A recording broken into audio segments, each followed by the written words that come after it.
Hello students, BSc part third paper third जिसका नाम angiosperm taxonomy and embryology है, उसके अध्ययन हम कर रहे थे। इसके अंतर्गत मैंने आपको इन्फ्लोरेसेंस यानी पुष्पक्रम पढ़ा रहा था। पुष्पक्रम के बारे में मैंने आपको बताया था। इसका अध्ययन हम 3 वीडियोस में करेंगे। 2 वीडियोस इसके ऊपर पहले ही बना चुका हूँ। यह पुष्पक्रम के ऊपर थर्ड नंबर का एवं लास्ट वीडियो है। पहले और दूसरे वीडियोस में जैसा कि मैंने आपको बताया, पुष्पक्रम 3 प्रकार का था, जिसमें पहले हमने रेसिमुस को कवर किया, दूसरे वीडियो में हमने साइमुस को, और तीसरे प्रकार का जो इन्फ्लोरेसेंस है उसका नाम है स्पेशल टाइप ऑफ इन्फ्लोरोसेंस। देखिए, स्पेशल टाइप ऑफ इन्फ्लोरेसेंस जो है वो 5 प्रकार का होता है। इसमें सबसे पहला आता है हाइपेंथोडियम। हाइपेंथोडियम जो है वो मिलता किस में है? फाइकस की स्पीशीज में। फाइकस की स्पीशीज यानी बरगद, पीपल और अंजीर। जैसे फाइकस बेंगालेंसिस बरगद में, फाइकस रिलीजियोसा पीपल में, इसी तरीके से अंजीर में ये हाइपेंथोडियम पुष्पक्रम होता है। होता क्या है हाइपेंथोडियम पुष्पक्रम, इसको हम आगे अभी डिटेल में अध्ययन करेंगे। इसके पश्चात दूसरे नंबर का आता है वर्टिसिलेस्टर यानी कि वर्टिसिलेस्टर को हिंदी बोलते हैं कूट चक्कर। यह जो मिलता है आपको लेबिएटी फैमिली मिलता है। लेबिएटी फैमिली का मैंने आपको दूसरा नाम बताया था, जो कि आईसीबीएन के अनुसार दिया गया था। वो नाम क्या था? लेमिएसी फैमिली, ACEAE। ठीक है, इस लेबिएटी या लेमिएसी फैमिली को आप तुलसी कुल भी बोल सकते हैं। क्यों? क्योंकि इसका एक मेंबर है जिसका नाम क्या है? ओसिमम। ओसिमम यानी तुलसी। तो वर्टिसिलेस्टर यानी कूट चक्रक जो है वो आपको तुलसी में, साल्विया में, कोलियास में और ल्यूकास, इन इनमें आपको जो है वो वर्टिसिलेस्टर टाइप का इन्फ्लोरेसेंस देखने को मिलता है। ये सारे के सारे जो मेंबर हैं वो किसके हैं? इस लेबिएटी यानी लेमिएसी फैमिली के मेंबर हैं। इसके बाद तीसरे नंबर का आपके आता है साइएथियम। साइएथियम नाम का जो इन्फ्लोरेसेंस वो यूफोरबिएसी फैमिली में मिलता है। यूफोरबिएसी कौन कौन से? यूफोरबिया में पोइनसेटिया, जिसको लाल पत्ता भी बोलते हैं। इसके बाद पेडिलेंथस, ये क्या है? पेडिलेंथस। इनमें आपको क्या मिलेगा? साइएथियम नाम का इन्फ्लोरेसेंस देखने को मिलेगा। फिर इसके बाद में अगर अपन देखें तो सॉलिटरी। सॉलिटरी का मतलब होता है एकल। अब सॉलिटरी टर्मिनल, ये तो किस में मिलता है? लिली और पेपेवर यानी अफीम में। सॉलिटरी एक्सिलरी, ये किससे मिलता है? वो कुकुरबिटा यानी खीरा में, और चाइना रोज यानी कि गुड़हल। इसमें क्या होता है? फूल जो होता है ना वो अकेला होता है। अब वो अगर टर्मिनल पोजीशन पे लगे तो उसको अपन क्या बोलते थे? सॉलिटरी टर्मिनल यानी शीर्षस्थ।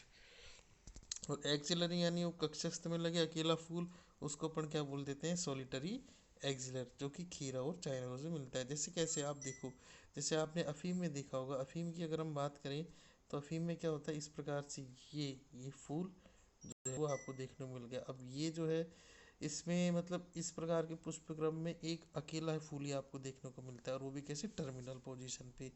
ठीक है, जबकि जो ये जो होता है खीरा, इसमें क्या एक्सिलरी यानी कक्षस्थ यानी ऐसे, यू साइड में फूल देखने को मिलेगा, यहाँ टर्मिनल में देखने को नहीं मिलेगा। फिर अब आप इसके बाद में देखो क्या है? मिक्स्ड। मिक्स्ड में एक तो आता है साइमूज रेसिम या थिरसस, ये किस में मिलता है आपको? अंगूर में। और एक आता है कोरिम्बोज रेसिम, ये किस में मिलता है आपको? सरसों में। तो अब अपन देखते हैं एक एक करके डिटेल में। सबसे पहले आता है आपके हाइपेंथोडियम। हाइपेंथोडियम नाम का किस में मिलता है? ये हाइपेंथोडियम मिलता है आपके फाइकस यानी बरगद, पीपल, अंजीर में। इसमें क्या होता है? जो पेड़ अंकल यानी कि पुष्पावली वृंत होता है वो एक सखरे मुख प्याले नुमा संरचना में रूपांतरित हो जाता है। ठीक है, और इस प्याले नुमा संरचना के तल में तो फीमेल फ्लावर, और ऊपर की ओर क्या मिलेंगे आपको? मेल फ्लावर जो है वो देखने को मिलेंगे। ठीक है, तो ये आपको किस में देखने को मिलता है?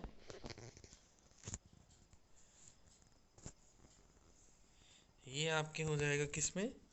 इसमें। ठीक है, इसका डायग्राम अगर अपन देखें तो मैं आपको हाथ से बना के बता देता हूँ। जैसे अंजीर में नहीं दिखा क्या आपने? अंजीर में क्या होता है? अंजीर में जो क्या होता है? अंजीर में जैसे कि आप देखोगे, अंजीर में इस प्रकार से होता है।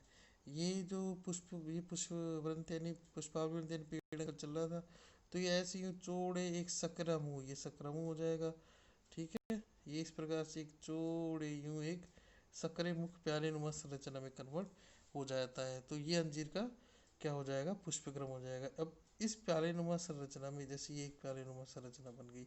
ठीक है, इस प्याले नुमा संरचना के, ये तो इसका मुंह हो गया। ठीक है, और इसमें जो तल होता है यानी यहाँ पे तो क्या लगता है ऐसे फीमेल फ्लावर, ये आपके फीमेल फ्लावर लगे, और ऊपर की तरफ यानी यहाँ की तरफ इसमें क्या लगे आपके मेल फ्लावर लगे। तो ये वास्तविकता में आगे चल के फिर ये जो पूरी पूरी संरचना है एक अंजीर में कन्वर्ट हो जाती है। जैसे आपने देखा होगा ना गूलर, गूलर भी एक तरीके से फाइकस की स्पीसीज है, तो उसमें भी इस तरीके की ये एक गूलर फ्रूट होता है, उसमें कन्वर्ट हो जाती है। गूलर को जब आप काट के देखो छोटे छोटे निकलते हैं, तो वास्तविकता में क्या है वो एक फूल है, ठीक है, जिसमें यहाँ पर तो वो मेल फ्लावर होते हैं, ये नीचे तल में क्या होता है फीमेल फ्लावर होते हैं। इसमें जो वास्प यानी एक विशेष प्रकार का ततैया होता है वो अपने एग भी देता है, ठीक है। तो ये किस में आ जाएगा आपके हाइपेंथोडियम में। इसमें हुआ क्या है, ये जो पुष्पावली ग्रंथ था ना, ये सक्रिय मुख वाले प्यारे नुमा संरचना में, तो ये पुष्पावली ग्रंथ नॉर्मली तो ये पुष्पावली ग्रंथ ऐसे ग्रो करता, परंतु ये ऐसे चल के फिर यूँ ऐसे सक्रिय प्यारे नुमा संरचना में कन्वर्ट हो गया, ठीक है। फिर अब आप देखो इसमें आगे चल के आपके आता है वर्टिसिलिस्टर यानी कि कूट चक्रक, ठीक है। वर्टिसिलिस्टर को अपन किस में मिलता है, लेबिएटी यानी लैमिएसी फैमिली में, ओसिमम कोलियस लूकास और साल्विया में। इसमें देखो डीसी किस में कन्वर्ट हो जाता है, यूएससी में। मैंने आपको बताया था डीसी का मतलब होता है डाइकेजियल काइम, याद करो मैंने आपको पहले बताया था। और इसके अलावा ये क्या है, यूनिपेरस स्कॉर्पियोइड काइम है, मतलब पहले तो जो पुष्पक्रम बनता है वो कैसा है डाइकेजियल टाइप का, परंतु फिर ये आगे चल के कन्वर्ट किस में हो जाता है यूनिपेरस स्कॉर्पियोइड काइम, ठीक है। जैसे देखो डाइकेजियल में मैंने आपको बताया था क्या होता है कि पुष्पावली वृद्धि करा, पुष्प में जाके समाप्त हो गया और उससे दो पार्श्व शाखाएं निकलती है, जबकि यूनिपेशल में क्या होता था एक ही पार्श्व शाखा निकलती थी। और अगर वो पार्श्व शाखा जो है वो एक बार एक तरफ फिर दूसरी बार दूसरी तरफ, तो उसको तो अपन बोलते थे हेलिकोइड। और अगर एक ही तरफ निकले, ठीक है, और अगर मतलब एक बार एक तरफ और दूसरी बार दूसरी तरफ, तो उसको अपन बोलते थे स्कॉर्पियोइड, ठीक है। और अगर एक बार एक तरफ दूसरी बार भी एक तरफ तीसरी बार भी एक तरफ ही निकले, तो अपन उसको क्या बोलते थे हेलिकोइड काइम। अब आप देखो यहाँ पे शुरुआत में तो कैसे डाइकेजियल काइम यानी कि पुष्पावली ग्रंथि में से पुष्प समाप्त हो से दो पास हो सके। जैसे सपोज करो ये पत्ती है, तो इस पत्ती से ये पुष्पावली ग्रंथि निकला, ये फूल में जाके समाप्त हो गया, ठीक है, पहले नंबर का फूल। अब इसे दो पार्श्व शाखा निकली, देखो एक तो ये और एक ये, ठीक है, ये दोनों भी फूल में जाकर के समाप्त हो गई, ठीक है। तो ये दूसरे नंबर का फ्लावर दो पास, तो इस प्रकार से यहाँ तक तो क्या हो गया डाइकेजियल काइम, ठीक है। अब इसके बाद देखो ये जो पार्श्व शाखा है इसके किधर की तरफ, बाईं तरफ, ये तीसरे नंबर का फूल निकला। फिर इस तीसरे नंबर की शाखा के दाईं तरफ इस प्रकार का फूल निकला, ठीक है। तो बाईं और दाईं इसको अपन क्या बोल देंगे यूनिपेरस स्कॉर्पियोइड काइम। आ रही बात समझ में। इसी प्रकार से इधर देखो आप, शुरुआत में दो निकली, ये एक इधर निकली ये एक इधर निकली, फिर इससे भी दो निकली इधर, फिर इससे एक बार तो इस शाखा के एक बार तो किधर की तरफ इधर की तरफ, और इस शाखा के इधर की तरफ, ठीक है। आ रही बात समझ में आपके।